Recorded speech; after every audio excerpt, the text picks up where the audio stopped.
Kung ikaw ay palaging nakararanas ng sobrang pananakit ng tiyan, sakit sa tiyan na mahirap ipaliwanag kahit uminom ka pa ng gamot, tila wala itong epekto.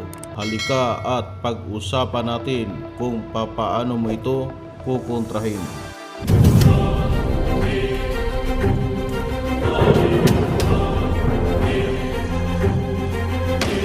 Kung naranasan mo ang palaging pananakit ng tiyan, kahit uminom ka man ng gamot ay hindi pa rin gumagaling, baka ikaw ay nausog na or naaswang.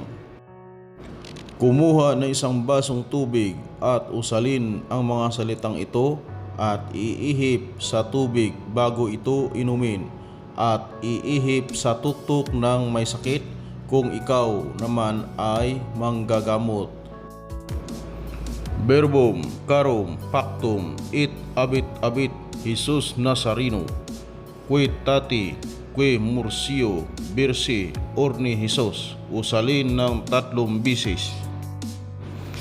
Gamot sa sakit ng tiyan dahil sa tigalpo, sakha, sakyaks, saok, saha, suaks, sakya, sahaks, mulihagam, marayaram, magahilom.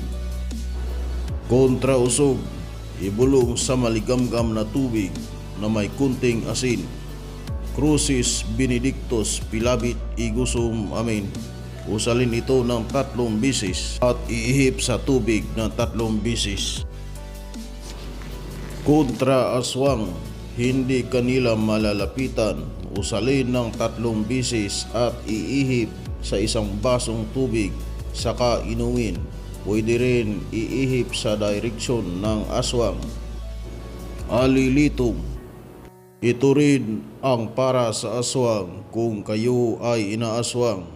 Usalin ito ng 3 beses at ituro sa kanyang direksyon. Uraktis, hiatok, hiatim, kugabatome, kugabator, kubistabri, po. Pagsambit mo ng po sabay turo sa kanyang direksyon, malalaglag siya mula sa pagkakalipad.